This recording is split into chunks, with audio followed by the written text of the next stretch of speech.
Hello दोस्तों।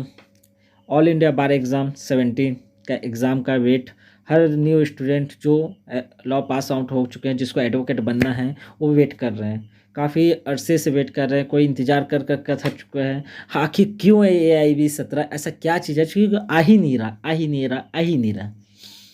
तो उसका एक कारण है दोस्तों कि उसका AIB के 70 या AIB आगे कंटिन्यू होगा नहीं होगा, इसके लिए एक सुप्रीम कोर्ट में एक याचिका लगी थी, जिस कारण वर्ष अभी तक AIB 17 का एग्ज़ाम कंडक्ट नहीं हुआ। और जो सुप्रीम कोर्ट का इसमें निर्णय था, वो सुप्रीम कोर्ट के जो जस्टिस है उसको सेव करके रख लिए, जो कभी भी आ सकता है। तो वेट कीजिए, जैसी जजमेंट आता है तो AIB आगे होगा, होगा तो कब होगा, ये सब चीज़ का आपको आंसर मिल जाएगा। आप इसके लिए अप टू डेट रह सकते हैं। The bar counselling of India के वेबसाइट में जा के चेक कर सकते हैं। किसी और अफवाहों पे बिल्कुल ध्यान ना दीजिएगा कि हर वेबसाइट में एक नए अफवाहों के साथ कुछ ना कुछ अपलोड किया जाता है। तो बात आता है कि केस चलने का कारण क्या था सुप्रीम कोर्ट में, आखिर क्यों ये केस AIB द्वारा सुप्रीम कोर्ट में लेके जाया गया।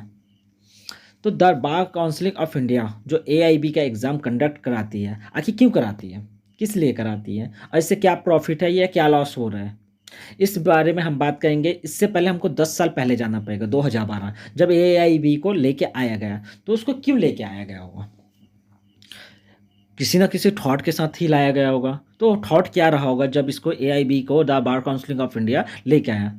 तो the bar counselling of India का थॉट ये था कि जितने भी वकील हैं उसके में एक ही योग्यता टेस्ट को पार करें। LLB आप किस तरीके से पास करते हैं, LLB के कॉलेजों की हाल क्या है, ये सब चीज़ों को मद्देनज़र रखते हुए कि हर कोई परिचित है कि लॉ कॉलेज का हाल क्या है, लॉ टीचर किस हाल के हैं। तो कभी LLB से जुड़े कॉलेज से आप नॉर्मल कॉलेज में जाएंगे तो कहीं डे क्लास होता था, 2010 साल पहले की बात है, कहीं नाइट क्लास होता था, कहीं टीचर अवेलेबल रहते थे, कहीं नहीं रहते थे, कोई जॉब करते करते इसको पढ़ाई करते थे। तो तमाम चीज़ों को देखते हुए the bar council of India ऐसे एडवोकेट को ही किसी का प्रतिनिधित्व करने का पावर देना चाहते थे जो लॉ में कम से कम बेसिक नॉलेज तो रखें। अब बेसिक नॉलेज जो वो रखेंगे जो ओपन बुक एग्ज़ाम में भी क्वालिफाई कर लेंगे, पास हो जाएंगे, कम से कम पासिंग नंबर तो लेके आएंगे ही ना। तो इस थॉट के साथ यह AIB का एग्ज़ाम कंडक्ट करवाया गया। जब फर्स्ट बार 2010 का एग्ज़ाम कंडक्ट हुआ था दोस्तों, तो काफ़ी एडवोकेट ऐसे थे जो उस समय प्रैक्टिसर थे, उसके बाद भी फेल हुए थे। तो जो व्यू के लिए इसको लेके आया गया था कि एक योग्य लॉयर ही एडवोकेट बने, इस व्यू में वो खड़ा उतरा था एग्ज़ाम।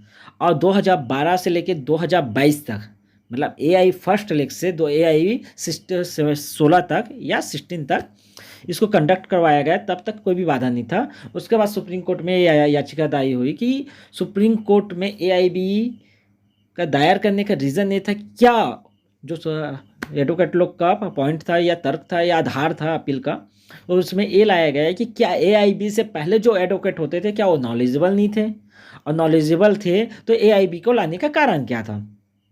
तो सीधा सा एक पॉइंट आता है दोस्तों कि दुनिया में अच्छे इंसान तो होते ही हैं, साथ में बुरे इंसान भी होते हैं। अच्छे इंसान का बेनिफिट बुरे इंसान को नहीं मिलना चाहिए, और बुरे इंसान की गलतियों का सज़ा अच्छे इंसान को नहीं मिलना चाहिए। हम मानते हैं कि अच्छे एडवोकेट हमारे सामने हैं, जिसके उदाहरण हम दे सकते हैं कि नॉलेजेबल नहीं थे, लेकिन बुरे वकील भी तो हैं जिसका प्रैक्टिस में नॉलेज बिल्कुल नहीं है, लेकिन समाज में उसको एक एडवोकेट के रूप में माना जाता है। उसको साबित करना पड़ेगा कि वो एडवोकेट है। सिर्फ लॉ पढ़ लेना या पास आउट हो जाना या डिग्री धारण करने से आपको लॉ की नॉलेज तो होगा नहीं। अगर आपको लॉ की नॉलेज है तो एक एग्ज़ाम आइए, एग्ज़ाम फाइट कीजिए और साबित कीजिए अपने आप को। 100 में 45 नंबर आपने अचीव नहीं कर पा रहे हैं तो आपने लॉ क्या पढ़ा था।